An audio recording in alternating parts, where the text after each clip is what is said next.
시청자 여러분 안녕하십니까? 로포커스 신세아입니다. 얼마 전 정부가 국민의 95%가 코로나 항체를 보유했다는 조사 결과를 발표했습니다. 이런 발표가 있기까지 누적 확진자 수는 1,825만 명, 이 가운데 2만 5천 명은 세상을 떠났습니다. 긴 터널을 지나는 동안 우리는 대한민국 국민 특유의 단결과 희생정신으로 국난 극복의 희망을 보여줬지만 한쪽에선 국가로부터 희생을 외면당한 이들이 절규하고 있었습니다. 바로 대통령의 말을 믿고 백신을 맞은 후 이전의 일상을 완전히 잃어버린 피해자들입니다. 로포커스, 이번 주는 건강을 잃고 소중한 가족을 떠나보내야 했던 백신 접종 피해자들의 애통한 이야기를 듣고 왔습니다. 석대성 기자입니다. 마스크 착용, 영업과 여행의 제한, 그리고 사회 구성원으로서의 존속 허가서가 됐던 방역 패스. 지난 3년 자유를 통제받았던 대한민국은 조금씩 일상을 회복하고 있지만 예전으로 돌아갈 수 없는 사람들이 있습니다.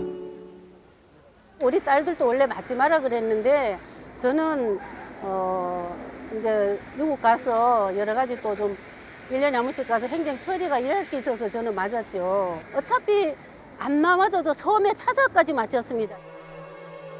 미국에서 25년 목회했던 남편과 한국으로 돌아온 홍성아 씨.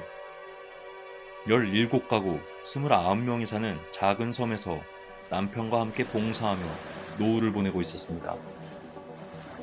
한국에 돌아온 지 5년째 되던 지난해 여름, 남편은 갑작스레 세상을 떠났습니다. 백신 접종 일주일 만이었습니다. 오후 6시쯤 되니까 속이 답답하다 하시고 그 말씀하시고 1시간도 안 돼서 화장실에 가셨다가 쿵 소리가 나서 가보니까 쓰러져 계셨습니다. 정부의 판정은 4-2. 예방접종 피해보상 전문위원회는 이상반응 신고자를 5가지로 분류하는데 4-2는 백신보단 다른 이유에 의한 가능성이 높은 경우입니다. 심장 CT 촬영, 또 경동맥 CT 촬영, 그 다음에 한 25가지 정도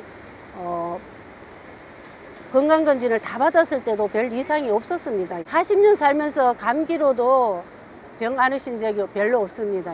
태어나서 처음으로 제일 큰 병원에 서울대 분당병원에 가서 사망진단서 받았습니다. 하루아침에 몇 시간 만에 돌아가셨는데 0.005%도 인과성이 없다고 말하는 거는 믿을 수 없다 그러죠.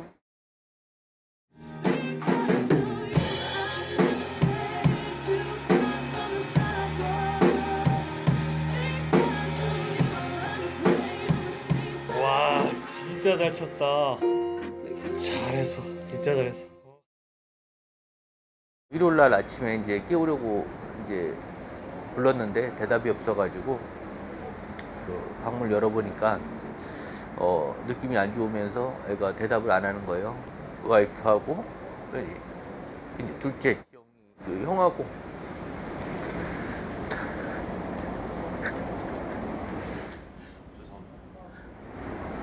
동생하고 불러가지고 마사지하고 이제 문지르면서 계속 흔들었는데도 이제 미동이 없어서 119에 이제 신고를 했고요.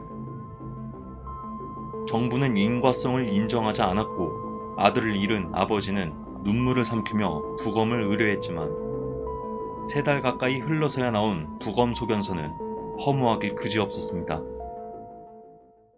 일반 변사 사건의 내용에 그 내용을 그대로 붙여넣기 한 부검 결과서, 일반 타살의 혐의점은 없고 뭐 특별한 외상의 흔적도 없기 때문에 뭐 범죄의 연관성은 없다. 그 다음에 뭐 돌연사가 의심된다. 백신 부작용이 의심돼서 부검 의뢰를 했으면 거기에 대한 내용이 기재가 돼 있어야 되는 거 아닙니까? 일반 그냥 뭐 사망 사건에 준하는 그런 부검 소견서를 받을 것 같으면 어느 부모가 자기 자식의 이렇게 몸을 절개하고 다 상처를 내고 싶겠습니까? 정말 솔직히 도저히 이해가 안 돼요. 억울함을 호소하는 이들에게 사회의 시선은 차가웠고 그토록 적극적이던 정치권도 고개를 돌리기 시작했습니다. 저희를 무슨 돈이나 바라고 뭐 돈 때문에 이런 사람들처럼 한다는 거는 솔직히 정말 말이 안 돼요. 뭐 지금 뭐 최저임금 기준으로 계산해서 뭐 4억 3천인가 뭐 준다고 하고 일부 또 몇몇 분들은 지금 보상을 받았다고 하더라고요. 근데 저 같은 경우에는 저희 아들만 살릴 수 있으면 지금 당장이라도 4억 3천 문제라도 줄 수 있습니다. 물론 경제적 능력이 안 된 사람도 있겠지만 정말 자식이 잃어본 사람은요 진짜 시간이 지나면 잊혀지는 게 아니라 하루하루 너무 힘들어요. 백신과 관련되는 행태에 대해서는 근본적인 문제가 있었던 거예요. 그러니까 시스템적인 문제가 기본적으로 있었던 거예요. 지금 면담 자체도 사실 잘 힘들어요. 뭐 바쁘다 아니면 뭐 지금 뭐 다른 조금 좀 이제 안정화되고 나서 보자. 뭐 요 얼마 전에는 이제 이거 지방선거 끝나고 나서 지금 보자. 뭐 이런 식이었어요.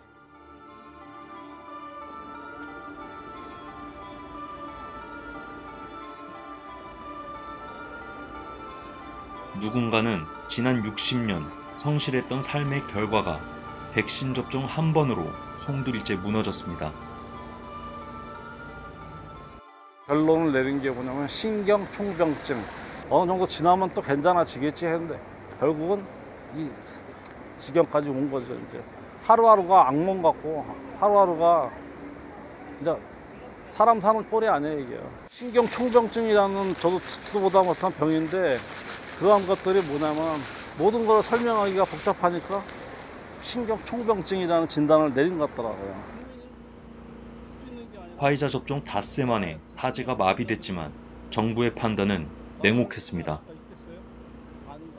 우편물을 받았어요. 인정할 수 없다.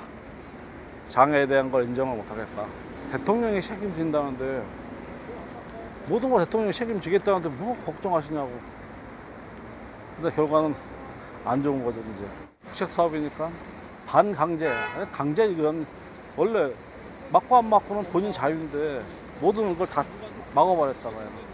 하다못해 이걸 안 맞으면 식당도 못 가, 친구도 못 만나. 그렇게까지 협조를 다 호했으면은 거기에 대한 대가가 고작 이거냐 이거죠. 말이 안 되죠. 40대 정순인 씨 역시 대통령의 말을 믿었다가 변고를 당했다고 말합니다. 화이자 1차 접종 날 밤 허벅지에 물집이 생긴 정 씨. 단순 부작용인 줄 알고 검사를 받으러 갔다가 의사로부터 뜻밖의 얘기를 듣습니다. 의사 선생님한테 저 어떻게 됐나요? 이렇게 물어봤더니 집에 이제 퇴원하실 겁니다 이러더라고요. 그러더니 갑자기 저보고 입원해야 된다는 거예요. 혈소판 수치하고 백혈구 수치가 10배 이상 상승했기 때문에 이제 다른 검사를 받아야 된다라고 얘기를 하더라고요. 그래서 내가 골수를 뽑고 이제 시간이 지나서 치료를 하면서 백혈병 이제 진단을 받았어요. 그리고 희귀백혈병. 건물 고층 외벽을 관리하던 일도 더는 할 수 없게 됐습니다. 백신 주사 맞고 나서 어지럽고 이러니까 그럼 내가 일을 해도 되겠냐고 물어봤어요 선생님한테. 그러니까 안 된다고 얘기해요. 지금까지 그러니까 9월 18일 이후에 그 며칠 이틀인가 더 일하고 그 이후로부터는 제가 일을 하질 못하고 지금까지 이렇게 8개월 정도 지났죠. 부작용이 있을 수 있는데 그걸 국가에서 다 책임을 지겠다라고 얘기를 했잖아요. 모두 자리에서 일어서 주시기 바랍니다. 어떤 백신이든 백신의 안전성을 정부가 약속하고 책임집니다. 정치권과 언론도 국민 불안을 부추기는 가짜 뉴스들을 경계하면서 안정된 백신 접종을 위해 적극 협조해 주시길 부탁드립니다. 백신 안전성과 정부 책임을 약속했던 문재인 전 대통령. 하지만 상황은 반대로 흘렀습니다. 정부가 코로나19 백신 접종을 처음으로 시행한 작년 2월 26일부터 지난 5일까지 국내에서 접종 후 이상 반응을 호소한 사람은 47만 1,068명, 접종 10만 건당 376.5건입니다. 코로나 확진 사망률은 지난 14일 기준 10만 명당 47.2명, 백신 부작용을 호소하는 이들이 코로나 확진 사망자보다 8배 가까이 많은 겁니다. 이 가운데 보상이 심의를 거친 건 11,719건, 보상을 결정한 건 4,502건으로 38.4%에 불과합니다. 백신 접종자 피해 보상 제도를 둔 것으로 알려진 나라는 한국 포함 34개국. 앞서 질병관리청은 최저임금법에 따른 월 최저임금액 182만 2,480원에 240개월을 곱해 사망 일시보상금으로 4억 3,739만 원을 지급하겠다고 발표했습니다. 문제는 정부가 인과성에 대해 소극적이라는 겁니다. 노르웨이의 경우 환자상여법 3조를 통해 부작용 원인을 알 수 없을 경우 의료 제공의 오류 또는 실패로 간주한다는 규정이 있어 법적 안전을 보장받지만 한국 국민은 백신을 맞는 동안 온전히 정부의 말만 의지해야 했습니다.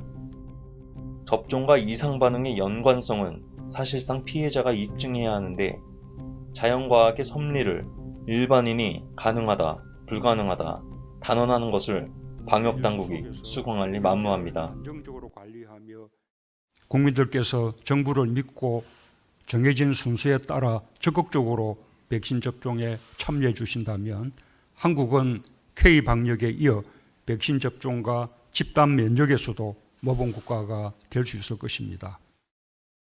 결국 세계 최고 수준의 백신 접종률을 달성했던 대한민국. 문재인 정부가 그토록 모범 국가를 원했던 이유는 무엇일까? 문재인 전 대통령은 아마 자기 재임 5년 재임 기간 중에 유일한 업적이라고 자랑할 수 있는 것이 K-방역일 겁니다. 그러다 보니까 해외 홍보를 할 정도로 K-방역을 자랑하고 있었고, 심지어는 문재인 전 대통령의 부인인 김정숙 씨 같은 경우는 교황을 만나는 자리에서도 K-방역을 자랑한 바가 있습니다. 그런 문재인 전 대통령 입장에서 지금 코로나 백신 피해자들이 지금 주장하는 것에 대해서 사과하게 된다면 자기의 존립, 모든 대통령 재임 5년의 모든 가치가 허물어지게 됩니다. 작년 말 미국에선 조 바이든 대통령이 성인 전체를 대상으로 한 부스터샷을 선언하자 식품의약국 FDA의 백신 담당 국장과 부국장이 동시 사퇴하는 초유의 사태가 있었습니다. 한국에서도 백신 접종을 강제하는 건 잘못된 정책이라고 외치는 의료인이 나오고 있지만 정부가 이미 만들어 놓은 사회적 동조의 벽을 깨긴 버거운 실정. 정부로부터 특별한 희생자가 된 이들은 오늘도 서울 한복판에서 진상규명과 특별법 제정을 읍수하고 있지만 접종 부작용의 법적 책임 대상은 점점 가려만지고 있습니다. 법률방송 속대성입니다.